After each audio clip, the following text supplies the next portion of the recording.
So your rights during a search by police, if they're looking for drugs or really anything else, is simply number one, that you never, ever, ever have to consent to a search of your person, of your items, of your home, of your car.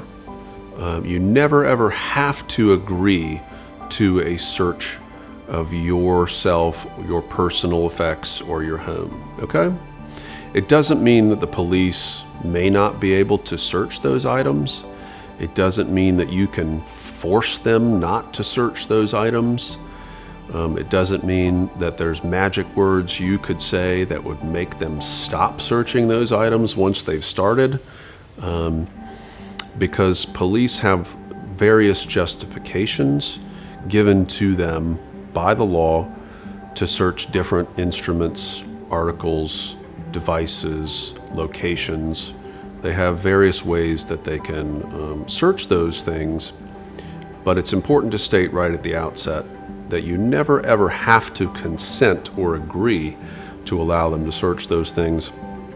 If you do consent to them searching those things, you have effectively removed yourself from the protections of the Fourth Amendment. The Fourth Amendment protects you in your person, your items, your home, your car, all sorts of things, unless you say, I don't want Fourth Amendment protection. And the way you say, I don't want Fourth Amendment protection, is by saying, yes, you may search my car, my house, my phone, my wallet, my house, etc. It doesn't matter. If you say that, then you've just said, I simply don't want the Fourth Amendment to apply to me. So your rights are that you never have to agree. Doesn't mean, again, that you can stop them. It just means you don't have to agree. Police can search without a warrant. It depends on what area we're talking about. Usually the police cannot go into a home without a warrant unless they have something called exigent circumstances, okay? Or they're chasing a fleeing felon is another rule. But exigency is basically an emergency situation. It's rare, and they're not supposed to be able to use exigency to get into a home unless they have a very clear case of a need to get inside. So that's for the home. A car can be searched without a warrant in many circumstances. You are your weakest as an American citizen when you're in your vehicle, as far as your Fourth Amendment rights are concerned. They can get into a car and search it under lots and lots of circumstances. The main and the normal one, the biggest one, is they smell marijuana. If they say they smell marijuana from your vehicle, they're going to do a search. They don't need a warrant, and there's nothing you can do to stop them from searching into that vehicle, okay?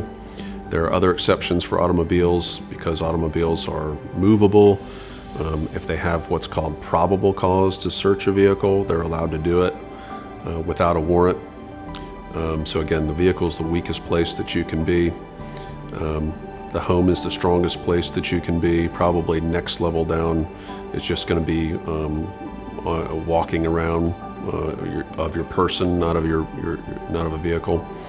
And they're not going to need a warrant to search you if you're under arrest lawfully. That'd be an exception to the warrant requirement to a personal search of your person. If you're lawfully under arrest, they can just go ahead and search you, what they call incident to arrest, and that's permissible without a warrant. The way you lawfully object to a search is usually by the time you're asking this question, it's the only way you can do it is by calling an attorney. And you have to have that attorney file what's called a motion to suppress, and that motion seeks to have the items that were seized from you returned, and to exclude from evidence perhaps the illegal things the government found during the search. That's how you object to a search down the road. In the moment, when the police are trying to search you or your car or whatever, you object by simply saying the word "I object," or "I refuse to consent," or "No." When asked if they can search your car or your house, you simply go, "No, thank you," or "No, you may not," even nicer. Anything that is a statement of, I'd rather you not, or please don't, that's going to do it. okay? What you have to watch out for is consent by mistake. Some people will consent to things. Sure, I don't mind. Don't do that. Once you've consented to a search of your things, you've just removed yourself from Fourth Amendment protections again. So any statement of no will accomplish an objection. Whatever you do not fight with a police officer. Do not physically try to stop them from doing a thing. They'll charge you with the crime of obstruction if you do that. Do not do that. If they're doing a search and you've objected verbally, that's all you can do. You're done until your lawyer files a motion to suppress at a later date.